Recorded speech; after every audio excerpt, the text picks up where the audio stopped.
सन 48 में हजीपुरा लड़ाई लगी, उसमें लोगों ने प्राण किया। उसके बाद थोड़े बड़े, फिर उसके बाद 62 का युद्ध हुआ। 62 के युद्ध में लोगों ने प्रण किया कि भाई हमारा बच के आ गया तो हम विरोध मैं भी हूँ, आप भी बलिदान के विरोध हो।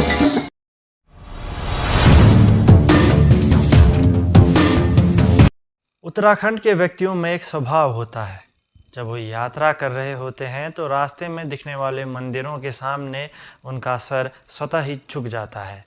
और ये स्वभाव कोई सिखाता नहीं, उम्र के बढ़ने के साथ साथ ये स्वभाव खुद ही प्रत्येक व्यक्ति में आ जाता है कि रास्ते में दिख रहे सारे मंदिरों के सामने सर झुकाना हो, या गाड़ी चलाते हुए किसी मंदिर से अगर गाड़ी गुजर जाए तो हॉर्न बजाते हुए निकलना हो।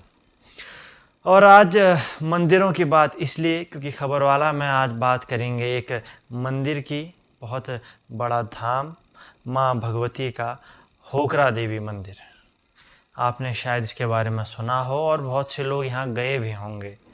होकरा देवी मंदिर नवरात्रि की अष्टमी के दिन बड़ी तादाद में यहाँ पर श्रद्धालु आते हैं, पूजा अर्चना करते हैं। और एक मेला, जैसा कि होकरा के निवासी कहते हैं कि बहुत बड़ी संख्या में लोग आते हैं, तो अष्टमी का मेला होकरा देवी में लगता है। इस मंदिर के बारे में जानेंगे, इस मंदिर की कहानी, इस कैसे ये मंदिर होकरा में स्थापित किया गया था, कौन इसके पुजारी होते हैं, ये सारी बातें जानेंगे होकरा निवासी से। और इसके अलावा एक समस्या, उस पर बात करेंगे। इसके बाद पहले जानते हैं इस मंदिर की कहानी।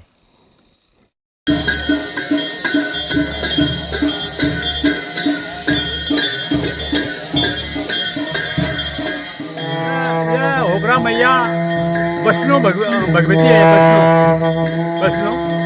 इसकी खोज 200 साल पहले हुई। ये यहाँ पर जो है पहले नेता लोग कम लोग रहते थे। ये जो है 9 एकड़ जमीन है, इसके अंदर ये मंदिर है, 9 एकड़ जमीन है। तो हमारे जो बुजुर्ग थे यहाँ के, एक पंडित जी हो गया द्विवेदी कौम भवन गांव के, ये हमारा गांव का लोग जो है यहाँ से बद्रीनाथ जाते हैं करके बागेश्वर के रास्ते गए। उसके बाद कपकोट के नजदीक ये उतरौल नाम का इलाका है, तो वहाँ पर रात रुक गए वो। तो एक बुढ़े के घर में रुके, तो उसने कहा कि आप कहाँ जा रहे हो? तो बुढ़े को सपना हो गया, बोला आप तो आपके गांव में तो वैष्णो भगवती है बैठी है, आप बद्रीनाथ कहाँ जा रहे हो? तो यहाँ के जो बुजुर्ग और ब्राह्मण थे वो रात को दोबारा और वहाँ रह गए। हमको भी सपना हुआ, एक दूर का जाना और जो अपने सिराने रखे तो भगवती यहाँ पर रह करके पता चल गया। आए वो वापिस, खेती कमाते थे, ये खेती है, ये पहले जमीन बनाई है। उसके बाद यहाँ आए तो ये घाट होता है, रेगुला का घाट होता है, उसके अंदर ये लिंग था बोलते हैं। लेकिन लीग का जो स्थापना है हमने तो यही देखा, अब पहले पता नहीं कितना बड़ा होगा या छोटा होगा। तो उसके बाद जो है आए वो, उन्होंने फल वहाँ रख दिया। तो जो ब्राह्मण था वो 1 साल तक यहीं रहा, यहीं तपस्या की उसने। तो एक दिन ऐसा हुआ, वो महिला जो आती होगी गाँव की, वो लीग में दूध डाल के जाती थी। तो पंडित जी को पता ही नहीं चला कब किस में दूध डाल के जाती है, कोई शक्तिपीठ होगी ना। तो दूध डाल के गई वहाँ, वो पता नहीं चला। उसके बाद वो भी चले गया। उसके बाद आस्ते आस्ते आस्ते करके इसका वो पहले बलिदान कम होते थे। अब जब सन 48 में हजीपुरा लड़ाई लगी, उसमें लोगों ने प्राण किया। उसके बाद थोड़े बड़े, फिर उसके बाद 62 का युद्ध हुआ। 62 के युद्ध में लोगों ने प्रण किया कि भाई हमारा बच के आ गया तो हम प्रण करेंगे। फिर उसके बाद 65 का युद्ध हुआ, फिर 71 का युद्ध हुआ, फिर कारगिल के युद्ध के बाद तो जो है दुनिया लौट के आ गई। ये 2 अष्टमी है, आज ये नवरात्रि की अष्टमी है, इसमें ज़्यादा आएंगे लोग। उसके बाद एक शरद की अष्टमी है, उसमें आज लोग लगातार आ रहे हैं। या आगे पीछे आपकी बाएं तरफ चामुंडा है, जहाँ पर कटड़ी की बलि होती है। उसके बाद यहाँ पर भैरू है, नीचे भैरव पूजा जाता है। लेकिन वैष्णो मीट नहीं खाती है, शाकाहारी है। लेकिन उसके जो गण हैं उनके जैसे भगवती पूजते हैं तो भैरू को जरूर पूजना है। उसके बाद इसके आस्ते आस्ते करके लोगों ने आस्था की, इसका परण हुआ। तो जो भी लोग आते हैं कहते हैं हमारा परण ही हुआ, हमारा परण पूरा हो गया। तो इसका जब आप आज आए हो फर्स्ट बार, तो अगर दोबारा खुद बुलाई देगी, आप कहीं भी जा रहे होंगे तो कहीं आगे लोग जो आते रहते हैं जाते रहते हैं। और बलिदान तो अब क्या होता है, कटड़ी के जो है पहले ऊपर में फेंक देते थे, अब एक सुप्रीम कोर्ट का आदेश है 2011 में, तो खड्डे में डालते हैं अब उसको। जो यूज करने वाले जानवर होते हैं यूज है, अब बलिदान भी जो है कम से कम कर रहे हैं लोग। आप लोग भी भाषण करो कि भाई कम से कम बलिदान होता है, पशु बलि जो है नहीं होनी चाहिए। मैं इसी गांव का रहने वाला, मैं खुद पशु बलि नहीं करूँगा। देवी की आस्था है, एक आदमी एक बच्चा ऊपर में पाल रहे हैं, हम एक गोठ में पाल रहे हैं, उसकी हत्या कर देंगे। तो बलिदान के विरोध मैं भी हूँ, आप भी बलिदान के विरोध हो। तो ये शक्तिपीठ है, इसमें आप जो है बनावटी नहीं कर सकते हम इसको। उसके बाद आस्ते आस्ते यहाँ का घास पत्ती लकड़ी पत्थर कोई भी नहीं तोड़ता है, इसी के अंदर काम आती है। इतना बड़ा झाड़ी है ये, उत्तराखंड के फर्स्ट होगा इतना एरिया यहाँ पर। उसके बाद ये नवरात्रि जमाते हैं, शहर में भी जमाते थे पहले, आज भी जमाते हैं। इंडिविजुअल आदमी आए नवरात्रि आज जमाए हुई। और जो अष्टमी के दिन बलिदान होगा यहाँ, और दशा के दिन दान कटेंगे, और कटड़ी की बलि भी होगी। कटड़ी बलि भी वो चामुंडा है ना, जैसे चामुंडा जैसे हाटकालिका में होता था, अलग है वो। तो ये इसी शक्ति का कारण कहाँ के लोग आते हैं, लोगों को हम पूछते हैं भाई आपको क्या हुआ, वो कहते हैं हमको मिला सबक, आशीर्वाद मिले। ऐसे कैसे लोग आते हैं, कैसे अपना परण पूरा करके जाते हैं। किसी का वो तो किस्मत की बात है ना, सबको, लेकिन फिर भी जो है सहयोग करते हैं। जगह तक युद्ध के अंदर इस गाँव में कभी 80-90 आदमी थे, एक को भी कोई जल्दी नहीं हुआ। उसके बाद हम ही भगवती के मंदिर से 2 डब्बे हम ही बचे, मैं फौजी हूँ। तो ये ऐसी चीज़ है कि दस्तार जो है बहुत बड़ी शक्ति है।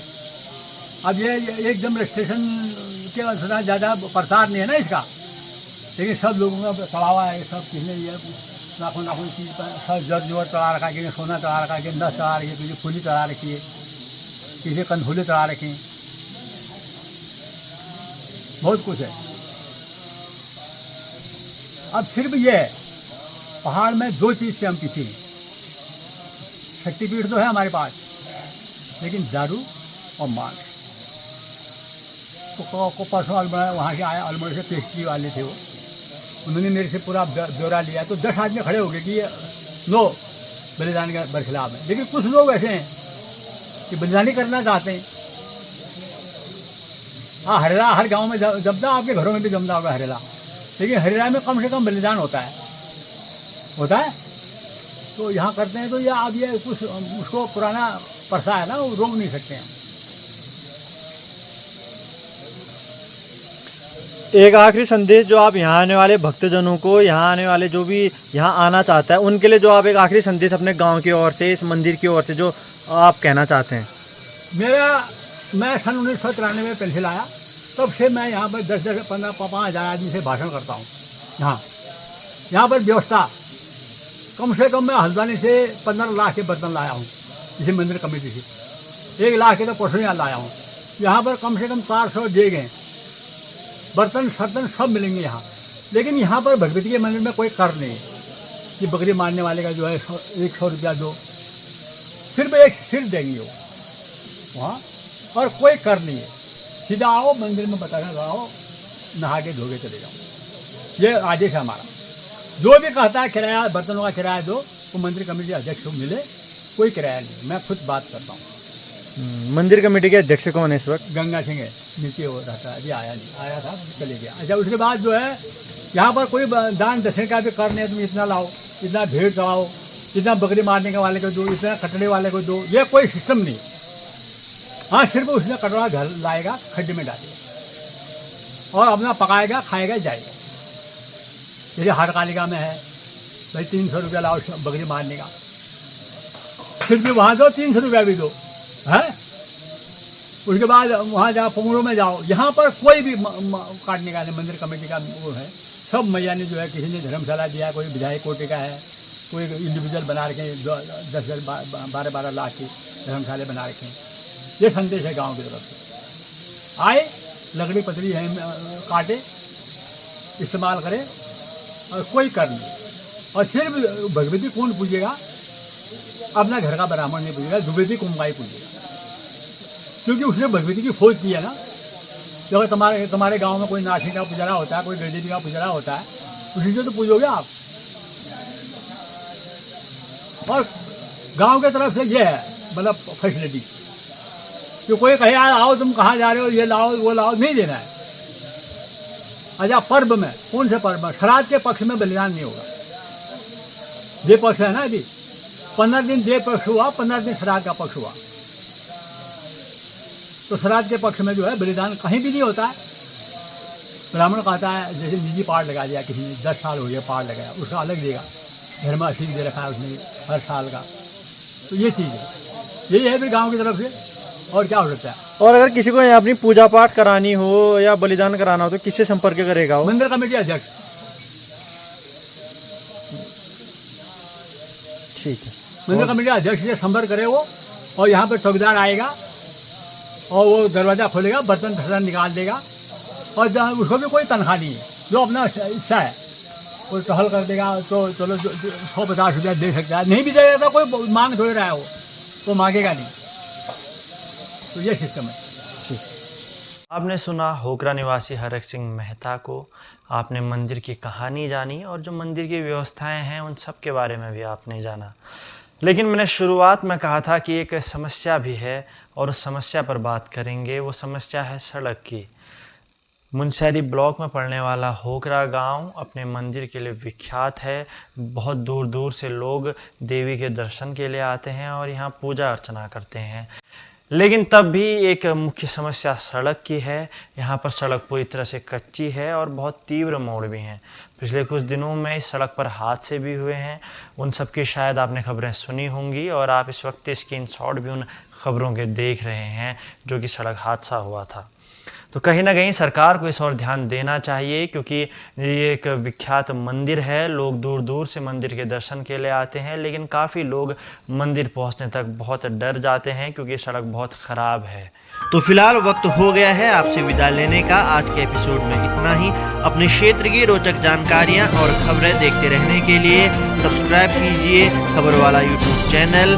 हमारे साथ बने रहिए, जुड़े रहिए, शेयर कीजिए, कमेंट कीजिए और सब्सक्राइब कीजिए हमारा यूट्यूब चैनल खबर वाला।